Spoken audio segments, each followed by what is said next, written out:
I cared for my paralyzed mother-in-law for 2 years. Then I caught her walking at 2 a.m. My husband Matt came through the front door with his phone still pressed to his ear, and I knew something was wrong before he even opened his mouth. His eyebrows pulled together and his lips pressed into a thin line. The look that meant bad news was coming, and I was expected to fix it. "Mom got hit by a car," he said after he hung up. "The doctors are saying she might not walk again. Something about her spine." I hugged him and asked if there was anything I could do. Normal wife stuff. "She can't live alone anymore," Matt said into my shoulder. "She's going to need someone to take care of her full time." I pulled back. "We can look into home health aides, or a rehabilitation facility." Matt shook his head. His jaw tightened in that way it did when he'd already made up his mind. "She's my mom, Aurora. I'm not shipping her off to some facility. She needs to be with family." I could feel where this was going. "We have the extra bedroom," he continued. "You work remote. It's temporary, just until she adjusts." "Matt, your mother doesn't even like me. She's made that clear for 4 years. She's changed. She told me herself. She said she wants to make things right with you." He grabbed my hands. "This is our chance to finally be a real family. All of us. Together. In this beautiful house your grandparents left you." Something about the way he said that last part stuck with me. But his eyes were red and he looked like a little boy who just found out the world wasn't fair. So I did what I always did. I put my feelings aside and told him we'd figure it out together. Sandy moved in 3 weeks later. She'd refused to let us visit her while she recovered. Said she was too embarrassed to have anyone see her like that. Said she needed time to process before she could face family. Matt thought it was understandable. I thought it was strange, but I kept my mouth shut. Matt wheeled her through the front door in a wheelchair she said she'd bought herself because the hospital ones were uncomfortable. She looked smaller than I remembered. Her legs sat motionless under a blanket, and her hands gripped the armrests like she was afraid of falling. "Thank you so much for having me," Sandy said when Matt positioned her in the living room. She grabbed my hand and squeezed it with both of hers. "I know we haven't always seen eye to eye, but I'm so grateful you're willing to open your home to me." "Of course," I said. "Your family. This house is just lovely." Sandy looked around the room with an expression I couldn't quite read. "Your grandparents had wonderful taste. Matt told me they left it to you free and clear. No mortgage. That must be such a relief." "It is. You're very lucky. Most young couples struggle for years to afford something like this." She squeezed my hand again. "And now you're sharing it with me. That's so generous." Her voice was sweet. Her smile was warm. Her eyes crinkled at the corners like she genuinely meant every word. But when Matt turned away to grab more bags from the car, Sandy's grip on my hand tightened just a little too hard. Her smile stayed exactly the same, but her eyes changed. They got sharper, colder, like she was looking at something she'd been waiting a very long time to destroy. Then Matt came back and Sandy's eyes went soft again. She patted my hand and asked if it would be too much trouble to get her a glass of water. I went to the kitchen and stood at the sink. This was my house. The house my grandparents left me when they passed. The house I'd grown up visiting every summer. They'd saved their whole lives to buy this place, and they'd left it to me because they knew how much I loved it. And now Sandy was sitting in my living room asking about my mortgage. I brought her the water with a smile. She thanked me and called me sweetheart and told Matt he'd found himself a good one. Matt beamed at both of us like we were finally becoming the family he'd always wanted.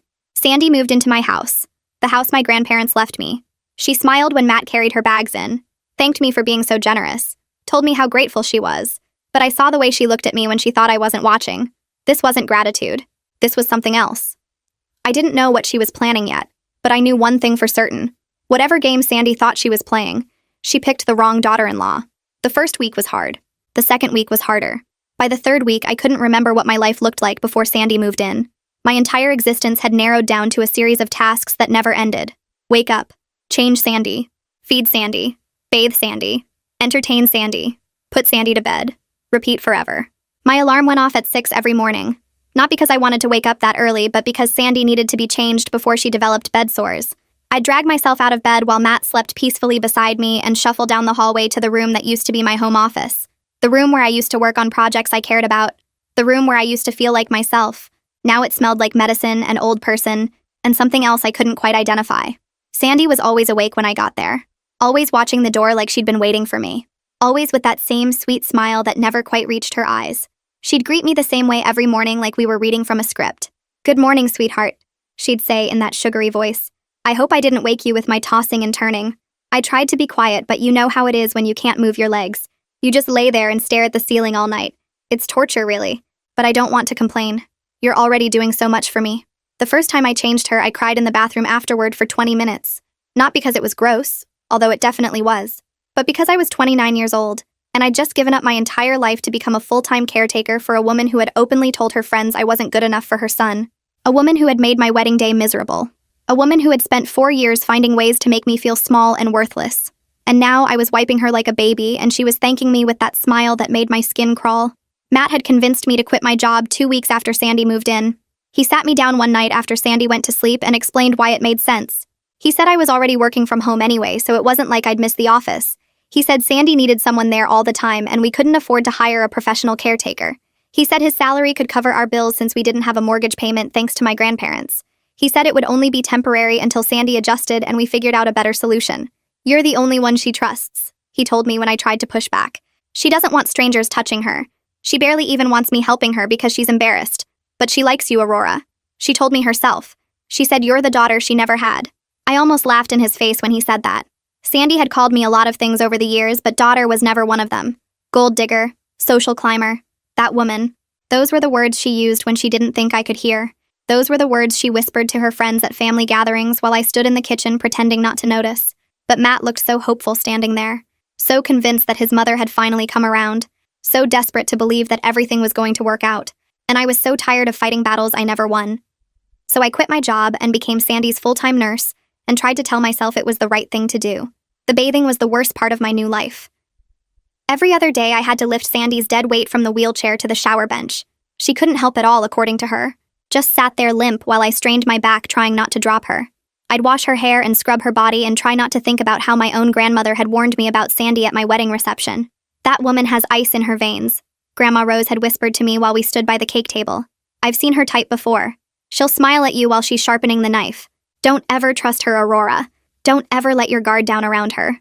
Grandma Rose passed away 6 months after my wedding. She left me this house and enough money to pay off my student loans completely. Matt had been so excited when we moved in. He kept talking about how perfect it was, how we'd never have to worry about rent or mortgage payments, how this was our fresh start as a married couple, how lucky we were that my grandparents had worked so hard their whole lives so we could benefit from it now. I should have paid more attention to how interested he was in the inheritance. I should have noticed the way his eyes lit up whenever he talked about the house or the money. But I was in love and I was stupid and I thought he loved me too. The feeding took forever every single day. Sandy had very specific requirements about what she could eat and how it needed to be prepared. Soft foods only because she claimed her jaw hurt from the accident. Cut into tiny pieces because she said she had trouble swallowing. Served at exactly the right temperature because anything too hot or too cold made her stomach upset. If anything was even slightly off, she'd push the plate away and sigh dramatically and say she just wasn't hungry. "It's fine," she'd say when I offered to make something else. "I'll just skip this meal. Don't worry about me.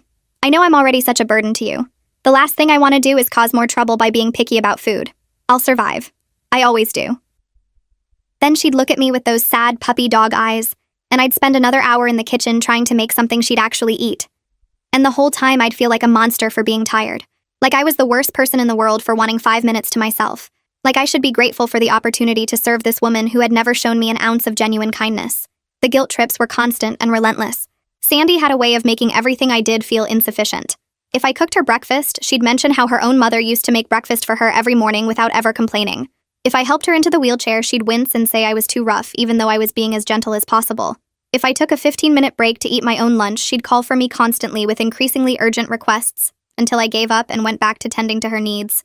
"You're so lucky," she told me one afternoon while I was rubbing lotion on her legs to prevent dry skin. "You get to stay home all day in this beautiful house. No commute, no boss breathing down your neck, no coworkers to deal with. Some people would kill for this life. Some people would be grateful to have what you have." I bit my tongue so hard I tasted blood. I wanted to scream at her. I wanted to tell her that this wasn't a life, it was a prison sentence. I wanted to remind her that I used to have a career and friends and hobbies and a sense of self that didn't revolve around changing her adult diapers. But I didn't say any of that. I just kept rubbing the lotion and nodding along like the good little caretaker I'd become. She loved reminding me about the wedding. Little comments here and there that sounded innocent if you didn't know the history between us. She'd be watching television and suddenly mention how beautiful the flowers were at my reception. Such a shame I wasn't involved in choosing them. She'd add with a sad little sigh. "I have wonderful taste in floral arrangements. Everyone says so. But you wanted what you wanted and that's fine. It was your day after all. I was just the groom's mother. What do I know?" Or she'd be flipping through a magazine and stop on a picture of a wedding cake. "This reminds me of yours," she'd say thoughtfully. "Although yours was a bit plain, don't you think? I would have added more layers, more detail, more elegance.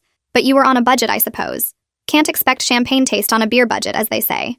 4 years later, and she was still bitter about the wedding. 4 years of holding on to that grudge like it was the most precious thing she owned. I'd told her she couldn't control the guest list, I'd told her the wedding was about me and Matt, not about her.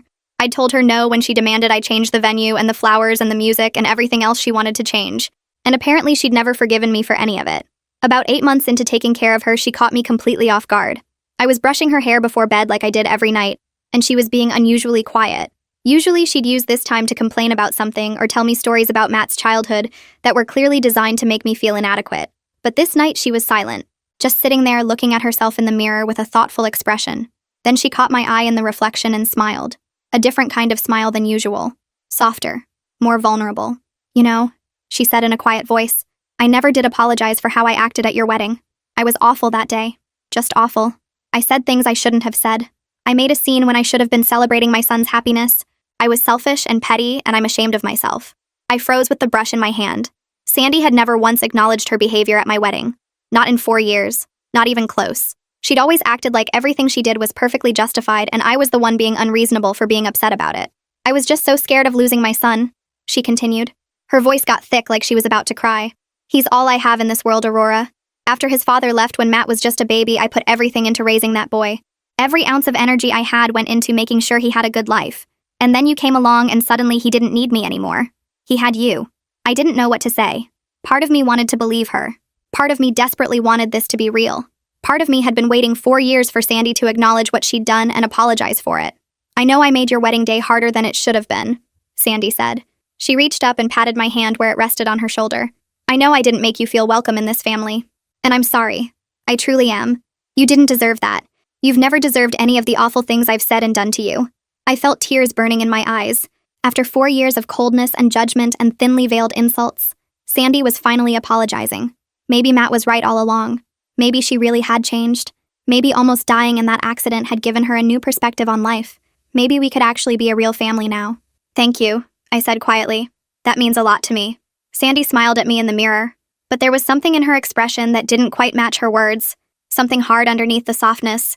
Something that looked almost like satisfaction. Like she'd accomplished something she'd been working toward. I just want us to be a real family, she said sweetly. Don't you want that too? I nodded and finished brushing her hair and helped her into bed. I kissed her forehead the way she always asked me to and turned off the light and closed the door behind me. Then I walked into the kitchen and found Matt eating cereal over the sink like he always did when he thought I wasn't looking. We need to hire help, I said. The words came out sharper than I intended, but I was too tired to care. A home health aide. Someone to give me a break. Even just a few hours a week so I can remember what it feels like to be a human being instead of a full-time nurse. Matt set down his cereal bowl and looked at me with that expression he got when I was inconveniencing him. The slight tightening around his eyes. The tiny downturn of his mouth, the way his shoulders pulled back like he was bracing for an argument he didn't want to have. We talked about this, he said. We can't afford it. We can afford it. We don't have a mortgage payment. We barely have any bills. Your salary covers everything with money left over every month. We can absolutely afford a few hours of professional help. It's not just about money. Matt's voice got that edge to it, the one that meant I was pushing too hard and needed to back off. My mom doesn't want strangers in the house. She barely tolerates me helping her. If we bring in some random person she doesn't know, she's going to feel violated and humiliated. I'm not doing that to her after everything she's been through. And what about me? I could feel my voice rising, but I couldn't stop it. I feel violated every single day, Matt. I've given up my career. I've given up my friends. I've given up any semblance of a normal life to take care of your mother around the clock. And you won't even consider hiring someone to give me a few hours off each week. Matt's jaw clenched tight. Don't yell at me. I've had a long day at work and I don't need to come home to this. I'm not yelling. I'm telling you that I'm drowning here. I need help. I need my husband to actually support me for once instead of just expecting me to handle everything by myself. And I need you to understand that my mother is going through something traumatic. She was hit by a car, Aurora. She lost the ability to walk. She's dealing with enough without you adding guilt and resentment to her situation. So I should just keep suffering in silence. Is that what you're saying? I should just smile and pretend everything is fine while my entire life falls apart? Matt slammed his hand on the counter. The sound echoed through the kitchen and made me flinch backward. He'd never done anything like that before. In 4 years of marriage, he'd never raised his voice or hit anything or showed any sign of physical anger. Maybe, he said in a low, dangerous voice, the problem isn't my mother. Maybe the problem is you. I stared at him across the kitchen. What is that supposed to mean? It means you've been paranoid and negative since the day she moved in. It means you look for reasons to be upset about everything. It means you're so determined to hate her that you can't see she's actually trying to make things work between you two. I don't hate her. I'm exhausted. There's a difference. You're always exhausted. You're always complaining. You're always finding something wrong with everything I do and everything she does. He shook his head with disgust. I thought we were building a family here. I thought you wanted that too. But clearly I was wrong. I do want that. But I also want a partner who listens to me, who believes me when I tell him I'm struggling, who doesn't dismiss everything I say because his mother told him a different story. Matt was quiet for a long moment. Then he sighed and rubbed his eyes like I was giving him a headache just by existing. Maybe you need to talk to someone, he said finally. A therapist. Someone who can help you work through whatever's going on in your head. Because this constant negativity is not healthy, Aurora. It's not normal. And I'm starting to worry about you. I felt like I'd been slapped across the face. My own husband was standing in front of me suggesting I needed therapy because I'd asked for help with his mother. Like I was the one with the problem. Like I was the one who was broken. Fine, I said quietly. I'll figure it out myself. I walked past him and went to the bedroom and closed the door. I didn't sleep that night. I just lay there in the dark, listening to Matt snoring beside me and wondering how my life had gotten so small so fast. But something else happened that night too. Something I couldn't ignore no matter how hard I tried. Around 3 a.m, I got up to use the bathroom. I was walking past Sandy's room when I heard movement inside. Not tossing and turning like someone who couldn't sleep. Something else. Something that sounded almost like footsteps moving across the floor. I stopped outside her door and listened with my heart pounding in my chest. The sound stopped immediately. Like whoever was making it suddenly realized someone was there and froze. I stood in that hallway for a full minute holding my breath. Then I shook my head and told myself I was imagining things. Sleep deprivation does strange things to your brain. I was exhausted and stressed and paranoid. Just like Matt said, I was hearing things that weren't there. But over the next few weeks I started noticing other things. Things that didn't add up no matter how I looked at them. Sandy's legs had muscle tone. I'd been washing and lotioning them for months. I knew exactly what they looked like. And they didn't look like legs that hadn't moved in over a year. The muscles were firm and defined like someone who exercised regularly. When I'd researched paralysis online, everything said that unused muscles atrophy and waste away within months. Sandy's legs looked better than mine. Her foot moved during a transfer one morning. I was lifting her from the bed to the wheelchair and her left foot pushed against the mattress. Just for a second. Just enough to help her scoot forward. Then it went limp again like nothing happened. Like her body had acted on reflex and then remembered it wasn't supposed to. Her body shifted positions when I left the room. I'd position her a certain way in bed and come back 10 minutes later and she'd be in a completely different position. Not dramatically different, but different enough that she'd have to have moved herself somehow. Different enough that a paralyzed person couldn't have managed it. I brought it up to Matt one night after Sandy went to sleep. I chose my words carefully because I knew how he'd react. I think something's going on with your mom, I said. I've been noticing some things that don't quite add up. Things that seem strange for someone with her condition. Matt looked up from his phone with a bored expression. What kind of things? Her legs. They have muscle tone. Way more than they should have after over a year of not walking or moving at all. And I've seen her foot move. And sometimes she's in a different position than I left her in when I come back into the room. Matt stared at me for a long moment. Then he laughed. Not a nice laugh. A dismissive, condescending laugh that made me feel 2 inches tall. Are you serious right now? He said. You think my paralyzed mother is what? Faking being paralyzed? Is that really what you're trying to say to me? I'm not saying that exactly. I'm saying something doesn't add up and I think we should at least look into it. Maybe take her to see a specialist or something. Take her to see a specialist because you think she's lying about being paralyzed. Do you hear how crazy that sounds coming out of your mouth? It's not crazy. I'm telling you what I've observed with my own 2 eyes. Matt put down his phone and rubbed his temples like I was the source of all his headaches. Aurora, you're exhausted. You've been under a lot of stress for a long time. I think maybe you're seeing things that aren't actually there. Your brain is playing tricks on you. I know what I saw. Do you though? Because it sounds like you're looking for reasons to be upset. It sounds like you're so unhappy with the situation that you're inventing problems to justify your feelings about my mother. I'm not inventing anything. Matt stood up and walked over to where I was sitting. He put his hands on my shoulders and looked into my eyes with that concerned expression that always made me feel like a child being scolded by a patient parent. Maybe you should talk to someone, he said gently, about your mental health. Because accusing my paralyzed mother of faking her injury is not a normal thing to think, Aurora. That's not something a healthy person would say. I'm worried about you. I wanted to scream at him. I wanted to grab him by the shoulders and shake him until he actually heard the words coming out of my mouth. I wanted to make him see what I was seeing. But I could tell from the look on his face that nothing I said would matter. He'd already decided I was the crazy one. He'd already picked his mother's side without even considering that I might be right. Fine, I said quietly. Maybe I'm wrong. Matt kissed my forehead like I was a child who needed comforting. You're just tired. Get some rest. Things will look different in the morning. I promise. He went to bed and I sat in the living room for a long time staring at the wall and thinking about everything that had happened. Matt didn't believe me. He thought I was losing my mind. He thought I was so broken by exhaustion that I was making up elaborate lies about his precious mother. But I knew what I saw. I knew Sandy's foot pushed against that mattress. I knew her muscles shouldn't look like that. I knew something was very wrong with this entire situation, and if my husband wasn't going to help me find the truth, I was going to have to find it myself, no matter what it took. Matt called me paranoid, exhausted, said I was imagining things. Maybe I needed to see someone about my mental health. He picked his mother over me without even blinking. But here's what neither of them understood. I wasn't crazy. I knew what I saw with my own eyes.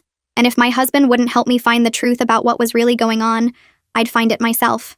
I started testing Sandy the very next day. Small things at first. Things that could be explained away as accidents or coincidences if I was wrong. I needed to be sure before I accused anyone of anything. I'd drop something heavy near her feet and watch for a reaction. A pot lid on the tile floor. A book off the shelf. Anything that would make a loud, sudden noise. I'd leave her pills on the far side of the table instead of right in front of her where she could reach them. I'd make sudden loud noises when she thought I wasn't paying attention to her. Sandy was good at her act. I'll give her that much credit. She was really good at pretending to be helpless. Every time I tested her, she'd sit there with that blank expression like nothing had happened, like the noise hadn't startled her, like she hadn't even noticed. But she wasn't perfect. Nobody is perfect at pretending all the time. The first real slip happened on a Tuesday morning. I was making lunch in the kitchen and I deliberately dropped a pot lid on the tile floor. The crash was loud enough to make me jump even though I was expecting it. Loud enough to echo through the whole house. From the living room I heard Sandy gasp. Not a normal surprised gasp. A startled gasp. The kind where your whole body flinches because the sound scared you. The kind of reaction that involves your legs tensing up reflexively, even if you don't want them to. I walked into the living room with a concerned expression painted on my face. Everything okay in here? I dropped something in the kitchen. Sorry about the noise. Sandy was sitting exactly where I'd left her in the wheelchair, but her hands were gripping the armrests so tight her knuckles had turned white. Her shoulders were up around her ears like she'd tensed her entire body, like every muscle had reacted to the sound, including the ones that supposedly didn't work anymore. I'm fine, sweetheart, she said in that perfectly calm voice. Just the noise startled me is all. You know how us old ladies are. Jumpy about everything. I smiled and nodded and went back to the kitchen, but I noticed something before I left. Her legs were positioned differently than before, just slightly. Like she'd drawn them up instinctively when she heard the crash and hadn't quite gotten them back to the right position before I walked in. Like her body had betrayed her for just a second before she remembered she was supposed to be paralyzed. I filed that information away and kept watching. The second slip happened about a week later. I'd put Sandy's afternoon pills on the nightstand across the room instead of on her bedside table where she could reach them. Then I told her I was going to take a long shower and I'd be back in about 20 minutes to check on her. I didn't take a shower. I stood in the hallway outside her door with my back pressed against the wall and waited. My heart was pounding so loud I was afraid she'd hear it through the door. For 10 minutes, nothing happened. Sandy lay in bed staring at the ceiling just like she always did when she thought I was watching. Patient. Still. The perfect picture of a paralyzed woman who couldn't do anything for herself. Then her head turned toward the nightstand, toward the pills that were too far away for her to reach without getting out of bed. I watched through the tiny crack where the door didn't quite close all the way. I saw Sandy push herself up on her elbows. I saw her eyes go to the hallway first, checking, making sure she was alone, making sure nobody was watching her. Then she started to move her legs. I held my breath so hard my lungs burned. Her left leg shifted under the blanket, then her right. She was getting ready to swing them over the side of the bed, getting ready to stand up and walk across the room like she'd probably been doing every single night when she thought everyone was asleep. Then she stopped. Her head whipped toward the door, toward me. I stepped back just in time, pressed myself flat against the wall, held perfectly still and didn't breathe. I heard her settle back into the pillows with a frustrated little sigh. Aurora, she called out in that sweet honey voice. I forgot to take my pills and they're all the way across the room. Would you mind bringing them to me when you're done with your shower? My heart was pounding so hard I could feel it in my throat. I waited a full minute before responding so my voice wouldn't shake. Of course, I called back. Be right there. I took a fake shower, turned on the water and stood outside the bathroom door listening to the house. But Sandy didn't make any more attempts to move. She just lay there waiting for me like the helpless, paralyzed woman she was pretending to be. After that, I knew for certain. I wasn't crazy. I wasn't imagining things. I wasn't seeing things that weren't there like Matt kept insisting. Sandy could move her legs. Sandy could walk. And she'd been lying to all of us for almost 2 years. But knowing wasn't enough. I needed proof. Real, undeniable proof. I needed to catch her in the act so completely that Matt couldn't dismiss it as my exhaustion, or my paranoia, or my mental health problems. I needed to see it with my own eyes and make sure there was no other explanation. I came up with a plan. I told Sandy I was going to spend the night at my sister's place. I said I needed a mental health break after everything that had been going on. I said I'd been feeling overwhelmed lately, and I thought some time away from the house would help me reset and come back refreshed and ready to take care of her again. Sandy was sweeter than she'd ever been about it. Of course, sweetheart, she said, patting my hand with both of hers. Her touch made my skin crawl, but I kept smiling like nothing was wrong. You've been working so hard taking care of me. You deserve a break. Go be with your family. Have a glass of wine and relax. Don't worry about anything here. Matt and I will be just fine without you for one night. Matt seemed relieved when I told him my plan. Probably thought I'd come back in a better mood. More willing to accept my role as Sandy's personal servant. More willing to shut up about her legs and her movements and all the things I'd been noticing. This is good for you, he said, kissing my forehead. You need this. Take as much time as you need to feel better. I packed an overnight bag and kissed them both goodbye and drove away from my own house. I watched in the rearview mirror as Matt waved from the porch, and Sandy watched from the window with that smile that never reached her eyes. Then I parked 2 streets over where they couldn't see my car and waited. I sat there as the sun went down. I watched the sky turn orange and pink and purple and then finally dark. I watched the streetlights flicker on one by one. I watched the lights in my house go on and then off and then on again in different rooms. I watched shadows move behind the curtains like ghosts of the people who were supposed to love me. At 11:30, the house went completely dark. I waited another hour just to be absolutely sure. Sat there in the darkness going over my plan again and again, making sure I hadn't missed anything, making sure I was ready for whatever I was about to see. Then I got out of my car and walked back to my house. I used the side door that led into the laundry room, the one that didn't squeak because I'd oiled the hinges myself 3 months ago, when Sandy complained that the noise woke her up at night. I slipped off my shoes and walked through the laundry room in my socks. Every step felt like it took forever. My heart was beating so loud I was convinced they'd hear it through the walls.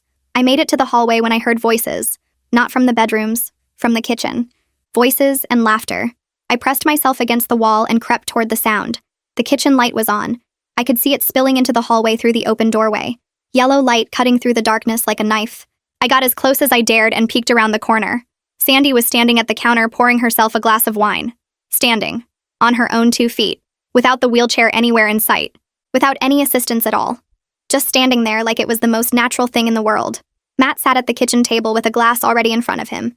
He was smiling and relaxed and leaning back in his chair like he didn't have a care in the world. Like his mother hadn't been pretending to be paralyzed for the past 2 years. Like this was completely normal behavior that happened every night. Like they'd been doing this the entire time. How much longer do you think we have to keep this up?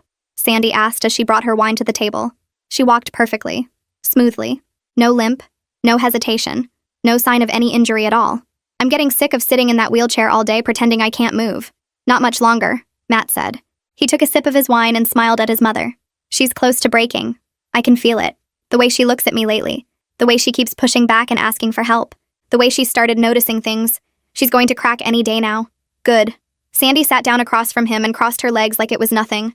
Like she hadn't spent 2 years pretending she couldn't move them. I'm getting tired of this act. Do you have any idea how boring it is pretending to be helpless all day? I've watched more daytime television in the past 2 years than I've watched in my entire life combined. If I have to sit through one more cooking show or soap opera, I'm going to actually lose my mind. Matt laughed like she'd said the funniest thing in the world. It'll be worth it in the end. Once she files the papers, I get half of everything. The house, the inheritance money, all of it. We just have to be patient a little while longer. I felt like I'd been punched in the chest, like someone had reached into my body and squeezed all the air out of my lungs. The house, the money, my grandparents' legacy that they'd worked their whole lives to build, the inheritance they'd left me because they loved me. That's what this was about. That's what it had always been about. She should have let me plan the wedding, Sandy said. The fake sweetness was completely gone from her voice now. In its place was something hard and ugly, pure venom dripping from every single word. I told her exactly what I wanted. I gave her a list of reasonable requests, and she looked me in the eye and said it was her and Matt's day, and they were doing it their way. Like I didn't matter. Like I was nobody. I know, Mom. You've told me 100 times. 4 years. 4 years I've been waiting to make her pay for humiliating me like that. In front of everyone. In front of my friends and my family and everyone who mattered. She made me look like a fool and she didn't even care. She smiled while she did it. And now she's going to lose everything she has. Sandy smiled, and it was the ugliest smile I'd ever seen on a human face. Her whole expression transformed into something cruel and satisfied and completely inhuman. The beautiful part is she's going to do it to herself. She's going to file for divorce because she can't take being married to you anymore. Because we've made her life so miserable she'll do anything to escape. And then you get half of everything because she's the one who left. It's perfect. It's absolutely perfect. And she has no idea what's really going on. None at all. She thinks I actually need her. She thinks she's doing a good thing by taking care of me. Sandy laughed and took a long sip of her wine. She's been bathing me for 2 years, feeding me, changing me like a baby, and the whole time I've been perfectly healthy. The whole time I've been laughing at her behind her back while she destroyed herself taking care of me. I stood in that hallway with my back pressed against the wall. My hands were shaking. My whole body was shaking. I could feel tears burning in my eyes, but I refused to let them fall. 2 years. 2 years I'd given to that woman. 2 years of bathing her and feeding her and changing her and giving up everything that made me who I was. 2 years of being told I was paranoid and exhausted and imagining things. 2 years of thinking I was losing my mind. And the whole time she'd been faking everything. The whole time Matt had known. The accident was fake. The paralysis was fake. My marriage was fake. Everything I thought I knew about my life was a lie they'd constructed together to steal everything I had. All of it. Every single moment for the past 2 years. Every sweet smile and kind word and fake apology. All of it was a scheme to break me down until I filed for divorce and handed them half of everything my grandparents had worked their entire lives to give me. I felt my hands curl into fists at my sides. I felt my jaw clench so tight my teeth ached. I felt rage pouring through my veins like liquid fire, burning away the exhaustion, burning away the self-doubt, burning away every single moment I'd ever wondered if maybe I was the crazy one. They had no idea I was standing 10 feet away from them, and I was done hiding in the shadows. I stood in that hallway listening to them laugh together, listening to Sandy pour wine on 2 perfectly working legs, listening to Matt talk about my house and my inheritance like it already belonged to him. 2 years. 2 years I gave to that woman. 2 years of my life and my career and my sanity. They thought they were going to break me until I filed for divorce and handed them everything. They had no idea I was standing 10 feet away hearing every word, and I was done hiding. I stepped into the kitchen doorway and let them see me. Sandy saw me first. Her wine glass stopped halfway to her lips, and her whole body went completely rigid. Her face went through about 5 different expressions in the span of 2 seconds. Surprise, fear, panic, and then a desperate attempt to look confused that didn't fool anyone, including herself. Then Matt turned around in his chair and his face lost every drop of color, like someone had reached inside him and drained all the blood out at once. His mouth fell open, but no sound came out. He just sat there staring at me like I was a ghost who'd risen from the dead. Aurora. My name came out of his mouth like a croak, like he was choking on the letters. What are you? I thought you were at your sister's place. I didn't answer him. I was looking at Sandy, at her legs, at the way she was sitting in a regular kitchen chair like a regular person who had never needed a wheelchair a single day in her miserable life. Don't get up on my account, I said. My voice was steady and calm. I barely recognized it as my own. Actually, keep standing, since apparently you've been doing that perfectly fine for 2 years while I destroyed my back lifting your supposedly paralyzed body in and out of that wheelchair. Sandy recovered faster than Matt did. She always was the smarter one of the two. She set down her wine glass carefully on the table and folded her hands in front of her and tried to give me that same sweet smile she'd been using to manipulate me since the day she moved into my house. Sweetheart, she said in that honey voice, I can explain everything. Can you?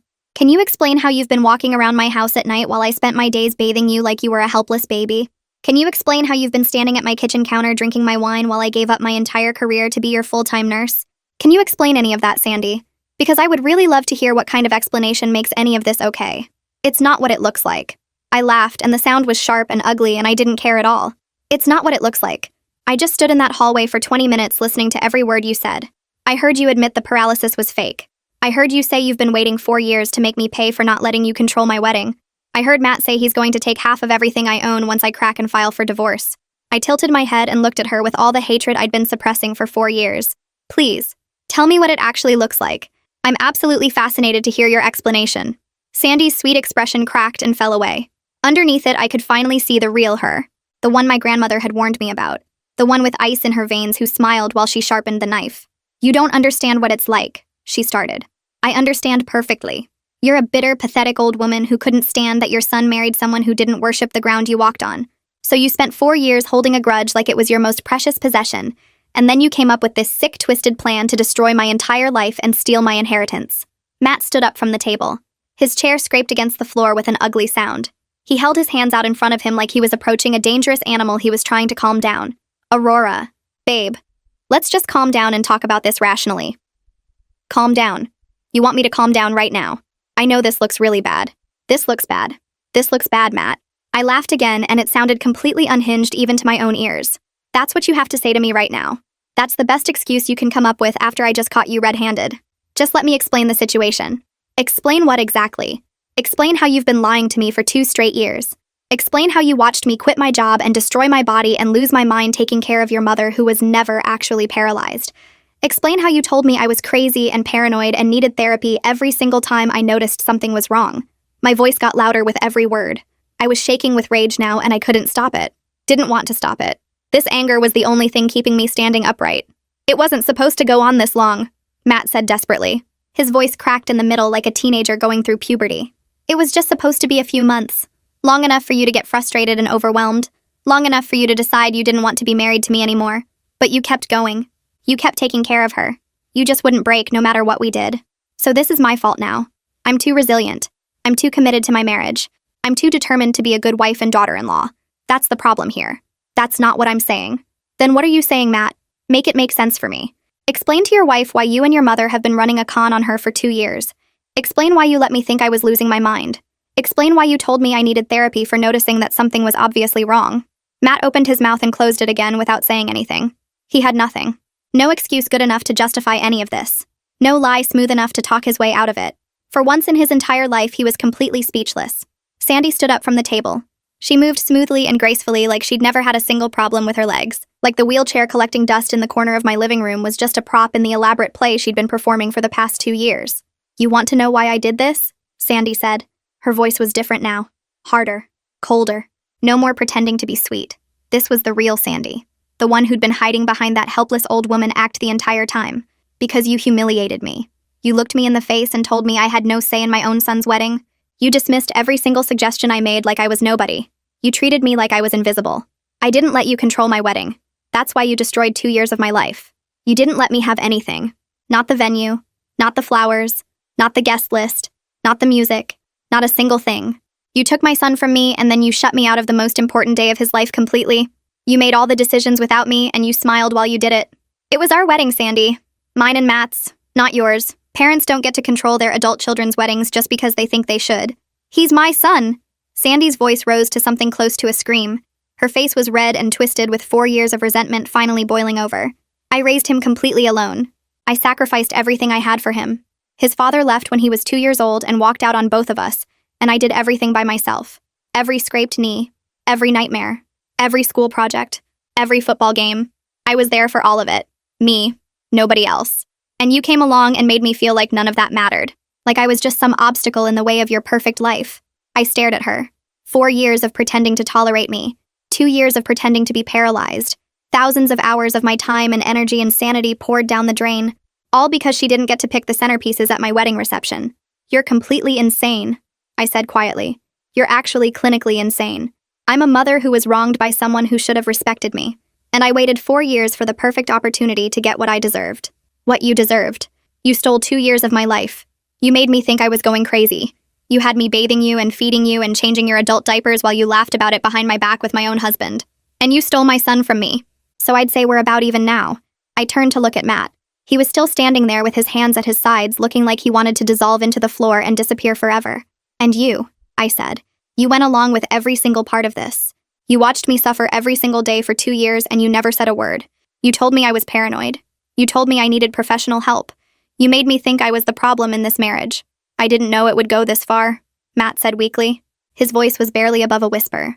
I thought it would be a few months and then you'd file for divorce and I'd get my share of the house and the money and we'd both move on with our lives. I didn't think you'd actually keep going for this long. Your share? Your share of what exactly? The house my grandparents left me.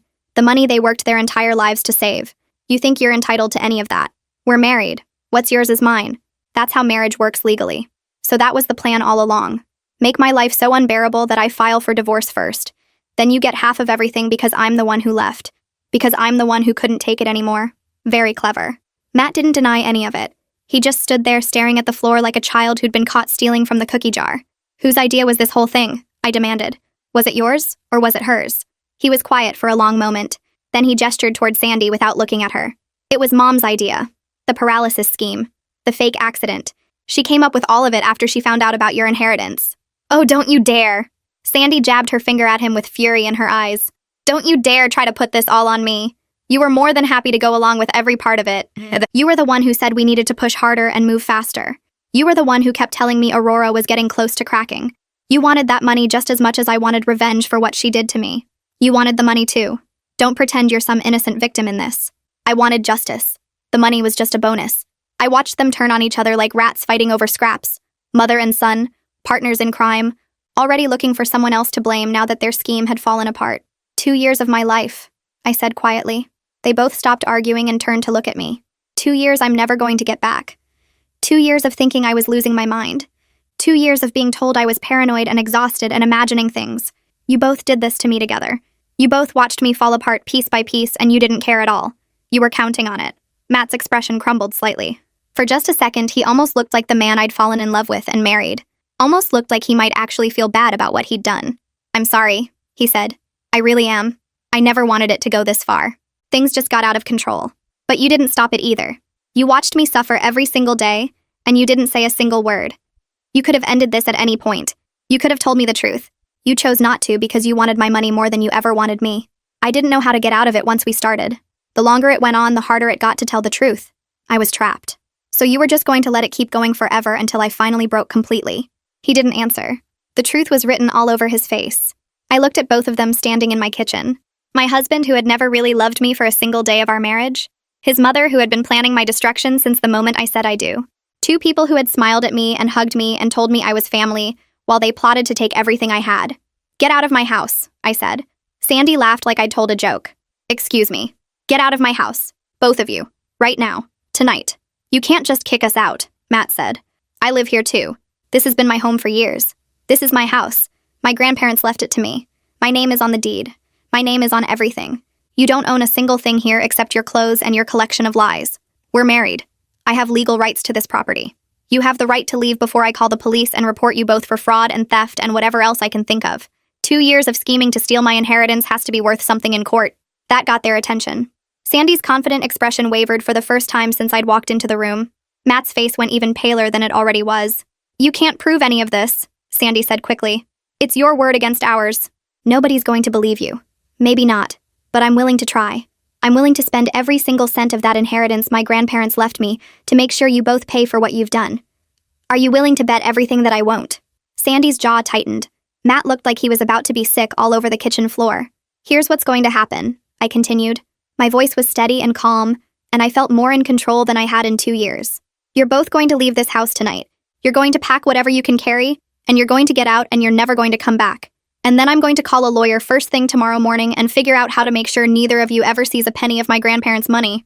"You can't do this to us," Matt said weakly. "Watch me. Now get out of my house. You have 15 minutes to grab whatever you need. Everything else goes in the trash." Sandy took a step toward me with her hands clenched into fists at her sides.